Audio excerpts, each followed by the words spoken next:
बिस्मिल्लाहिर्रहमानिर्रहीम। यानी वो पूरा 1 घंटा सुफियान से चैटिंग करती रही। इसे एहसास ही नहीं हुआ था। होता भी कैसे, नफ्स की ख्वाहिशात पूरी करते करते इंसान को लम्हात तो क्या घंटों के ज़िया की भी खबर नहीं होती। एहसास ज़िया तो दूर की बात है।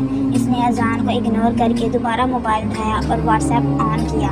किसी का कोई मैसेज नहीं था। स्टेटस का नोटिफिकेशन देकर वो अपने कॉन्टैक्ट्स के स्टेटस देखने लगी। यकायक कुरतुलैन का स्टेटस सामने आया, जो अभी 17 मिनट पहले ही अपलोड किया गया था। कॉल अल्लाह ताला। और हमने इनमें से अक्सर लोगों को अहद का पाबंद नहीं पाया, और हमने इनमें से अक्सर लोगों को नाफरमान ही पाया। इसका यह स्टेटस देखकर फातिमा का दिल जैसे एक लम्हे के लिए बंद हो गया। इसके हाथ कांपने लगे। कुरतुलैन अक्सर अपने स्टेटस पर आयात या हदीस लगाया करती थी। फातिमा अक्सर इग्नोर कर जाती या सर से ये सांप पढ़ कर गुजर जाती थी, मगर आज वो इस आयत को इग्नोर नहीं कर पाई।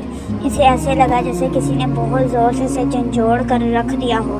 दिल की बेचैन धड़कनें आँखों को फिर से गर्म कर दिया।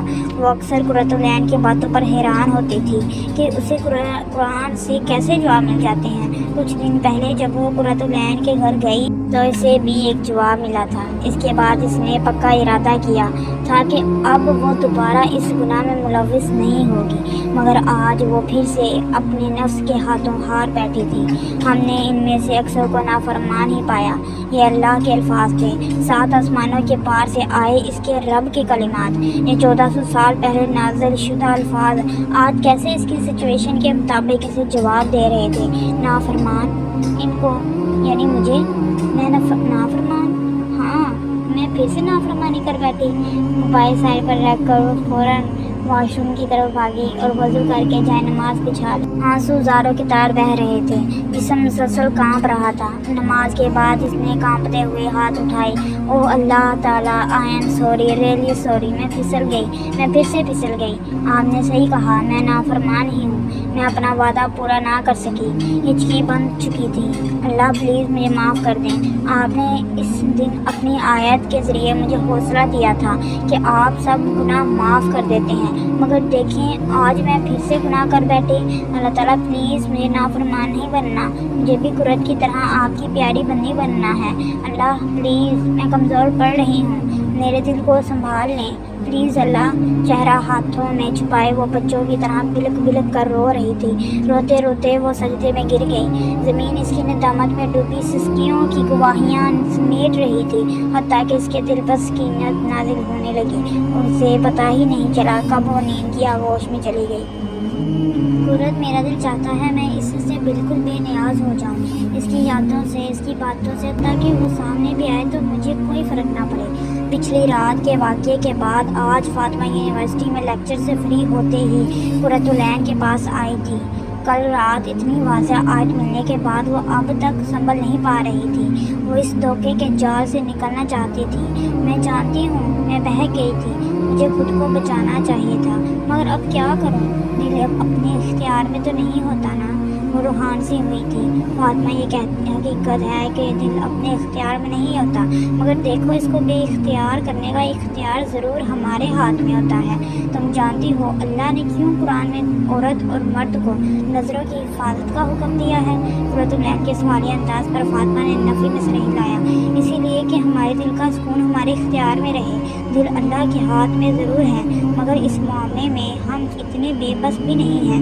नज़रों की हिफाजत सबसे पहला अमल है जिससे इंसान या तो दिल का सुकून बचा सकता है या इसे बर्बाद कर सकता है। इसलिए पहले तो इस बात को माइंड से निकालो कि तुम्हारा खुद पर कोई इख्तियार नहीं है।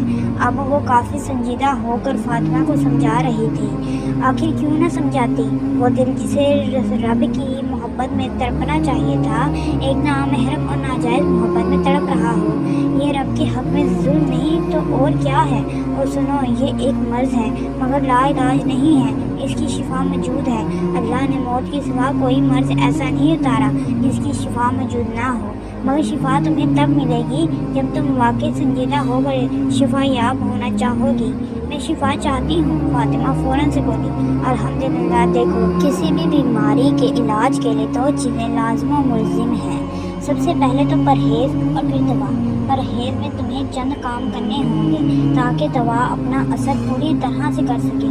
फातिमा हमदन गोश होकर सुन रही थी। परहेज में सबसे पहले तुम इसका नंबर डिलीट करके ब्लॉक करो, तमाम कन्वर्सेशंस और पिक्स सब कुछ डिलीट करो, इसके दिए हुए तोहफे इन सब चीज़ों को खुद से दूर करो।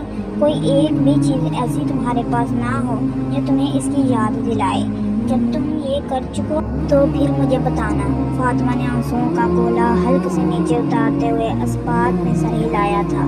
और सुनो, कोई काम ये रब से दुआ किए बगैर ना शुरू करना। 2 नफल पढ़कर हिम्मत मांगना, वो ज़रूर देंगे इंशाअल्लाह। अब की बार वो मुस्कुरा कर बोली थी, तुम चाहती हो ना कि तुम भी अल्लाह के करीब हो, तो पहला स्टेप यही है तुम्हारा। अल्लाह कुरान में कहते हैं ना, जब तक तुम इन चीज़ों में से जो तुम्हें महबूब है खर्च ना करोगे, तुम कभी नेकी को पा नहीं सकते। सो इट्स टाइम कि तुम अपनी महबूब तरीन चीज़ इसके लिए कुर्बान कर दो। कुरान वह ज़रिया था जिसके आगे वो खुद को बेबस महसूस करती थी। उसने आंसुओं से भरी आंखें झुका ली थी। इस वक्त इससे बढ़कर कौन जान सकता था कि ये सब कुर्बान करना कितना मुश्किल था, मगर इसे अल्लाह को पाना था। अल्लाह जैसी हस्ती को पाने के लिए कुछ कुर्बान ना करना पड़े, ऐसा कैसे हो सकता है। इसने खुद से अहद किया और फ़ौरन रब से दुआ की कि वो इसे हिम्मत दे।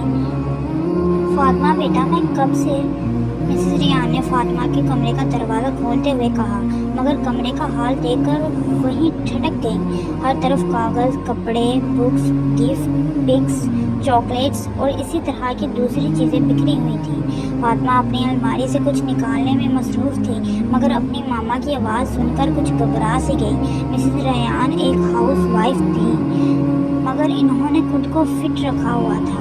कभी जिम, कभी पार्लर, कभी फ्रेंड्स के साथ शॉपिंग, तो कभी पिकनिक्स।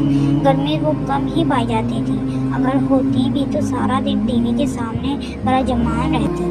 फातिमा से दिन में 1-2 बार ही मुलाकात होती। कभी कभी ही ऐसा होता कि इससे इसकी पढ़ाई के बारे में पूछ लेती, वरना अक्सर औकात बस नसीहतें ही होती। आप टू डेट रहा करो फातिमा, हर वीक पार्लर जाया करो, फलां ब्रांड पर सेल है, मेरे साथ चलना, कुछ खाया पिया करो, आगे जिम्मेदारियां संभालनी हैं, वगैरह वगैरह। फातिमा खामोशी से अपनी मामा की बातें सुनती रहती। इसे कभी हिम्मत नहीं हुई थी कि वो अपने बारे में कुछ इन्हें बताए या अपने सुफियान से दोस्ती के मुताल्लिक कुछ शो करे।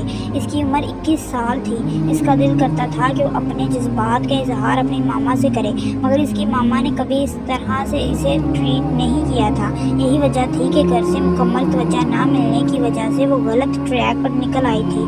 भाई इसके अलग मसरूफ़ रहते थे। वीकेंड पर सब जमा होते तो मिलकर डिनर कर लिया या 1-2 घंटे साथ गुजार लिए, मगर आपस में इतनी कोई फ्रैंकनेस ना थी। हर एक अपनी ज़िंदगी में मगन था, किसी को किसी की लाइफ में इंटरफेयर करने का हक ना था। मगर इस दिन रात को ख्वाब में डरने के बाद से मिसेस रियान फातिमा के बारे में कुछ मोहतात सी हो गई थी। पहले जो कभी खुद इसके कमरे में बहुत कम जाती थी, अब जाना शुरू हो गई थी, और आज कमरे की हालत देखकर मुझे तशवीश का शिकार हो गई। मामा आप यहाँ, आप मुझे बुला लेती, मैं आ जाती। फातिमा ने अलमारी बंद करते हुए अपनी घबराहट कंट्रोल करते हुए कहा, नहीं बस वैसे ही दिल कर रहा था तुमसे बातें करने को, सोचा खुद चली जाऊँ। मिसेस रियान आगे बेड की तरफ बढ़ती हुई चीज़ें देखते हुए कहने लगी। फातिमा का दिल तेज़ी से धड़कना शुरू हो गया, कहीं मामा को पता न चल जाए। उफ, मैं क्या करूँ, ये सुफियान कौन है। मिसेस रियान ने एक गिफ्ट बैग उठाते हुए भवें घेरते हुए फातिमा से पूछा, मामा वो मेरा क्लास फेलो है। फातिमा को लगा कि अब इसका दिल बस बाहर आ जाएगा। इसकी वालदा गिफ्ट बैग खोल रही थी, सिर्फ क्लास फेलो। मिसेस रियान की मशकूक नज़रों ने फातिमा को मज़ीद कंफ्यूज कर दिया। इसका रंग मानित पड़ चुका था। आज तो तुम्हारी खैर नहीं फातिमा, इसने दिल ही दिल में सोचा। मामा वो दोस्त भी है, तुमने कभी बताया नहीं फातिमा। मिसेस रियान ने माथे पर बल लाते हुए पूछा। यकीनन इन्हें अपनी बेटी से ऐसी कोई तवक्को नहीं थी, कोई सिर्फ दोस्त हो और इतने गिफ्ट दे। ओ भाई वे लड़का लड़की कब से दोस्त होने लगे। मिसेस रियान ने फातिमा की आंखों में झांकना चाहा, मगर इसने अपनी निगाहें झुका लीं। आखिर माँ थी, और माँ जैसी भी हो औलाद के बदलते रंग से पहचान ही लेती है कि दाल में कुछ काला है। फातिमा को कुछ समझ नहीं आ रही थी कि अब वो क्या करे। अब तो वो ये सब कुछ ख़त्म करने की कोशिश कर रही थी, इस दलदल से निकलना चाह रही थी, मगर मामा क्या बताए अब इन्हें। इसकी धड़कन मज़ीद तेज़ हो गई थी। अम्मी चाहता है बस आपके हाथ के पक्के खाने खाती रहूं, कसम से मज़ा आ जाता है। कुर्रतुलैन ने देसी घी में चोपड़ी रोटी साग के साथ खाते हुए कहा, हाँ ताकि तुम्हें कभी खाना बनाना ना पड़े। सब जानती हूँ तुम्हारी ये मस्केबाजी। इसकी माँ ने रोटी तवे पर डालते हुए मजाक नाराज़ होते हुए कहा। कुर्रतुलैन हंसते हुए अपनी उंगलियाँ चाटते हुए दुआ पढ़ने लगी। अल्लाह का शुक्र जिसने मुझे ये खाना खिलाया, और अल्लाह मेरी अम्मी को जन्नत के लजीज खाने खिलाए। कुर्रतुलैन ने मुस्कुराते हुए अपनी माँ की तरफ देखते हुए कहा, जो यकदम खुश होते हुए आमीन आमीन कह रही थी। अचानक साथ पड़ा हुआ फ़ोन बजा। कुर्रतुलैन ने अपने रिंगटोन के तौर पर कुरान के मुतालिक अरबी निशान लगाई हुई थी, जो कि म्यूज़िक से बिल्कुल पाक थी। मेरे अंधेरों में नूर, मेरी तन्हाई में अनसियत का ज़रिया, वो अपने अज़ा की हद इम्कान हिफाजत करती थी, खुसूसन म्यूज़िक से। इसके खालिक ने जो चीज़ हराम कर दी हो तो वो मखलूक यानी बंदी हो कर कैसे इसे अपने लिए हलाल कर सकती थी। हत्ता कि मोबाइल टोन का भी म्यूज़िक ख़त्म कर दिया कि कहीं इसके दिल पर स्याह धब्बा न लग जाए, कहीं इसके दिल का नूर ना बुझ जाए, कहीं इसका दिल सख्त ना हो जाए, या कहीं इसका रब इससे नाराज़ ना हो जाए, कहीं इसके दिल में मुनाफ़क़त जन्म ना ले ले, क्योंकि मौसीकी दिल में नफाक पैदा करती है। इसे मुनाफ़क़त से डर लगता था, मुनाफ़िकीन के अंजाम यानी जहन्नम के सबसे निचले गड्ढे से डर लगता था। और अपने रब की रज़ा की ख्वाहां अपने आप को इन गुनाहों से बचा बचा कर रखती थी। ये फातिमा का फ़ोन था। अम्मी फातिमा का फ़ोन है, ये कहते हुए कुर्रतुलैन मोबाइल उठाकर कमरे में चली गई। अच्छा गुड़िया सब्र करो, कोई बात नहीं, इसमें भी कोई हिकमत होगी। कुर्रत इसमें क्या हिकमत हो सकती है? मामा ने मुझे इतना डांटा। वो कह रही थी कि वो बाबा को फ़ोन करके बताएगी कि इनकी बेटी यूनिवर्सिटी में क्या गुल खिला रही है। बाबा कनाडा में बैठे मुझसे कितने खफा होंगे। कुर्रतुलैन के समझाने पर फातिमा अब अपने आंसू रोक नहीं पा रही थी। आज इसका दिल बहुत टूटा हुआ था। इसकी मामा ने इसकी बहुत ज़्यादा बेइज्जती की थी। कुर्रत मैंने मामा को बताया भी था कि मैं ये सब ख़त्म करने जा रही हूँ, मैं इस दलदल से निकलना चाहती हूँ। इन्हें समझाना चाहिए था ना फातिमा, अगर तुम ये सब पहले ना छुपाती तो शायद आज यहाँ तक नौबत ना आती। कुर्रतुलैन ने रंजीदा होते हुए कहा, कुर्रत तुम भी मुझे इल्ज़ाम दे रही हो, तुम जानती हो ना कि मैं वाकई ही खुद को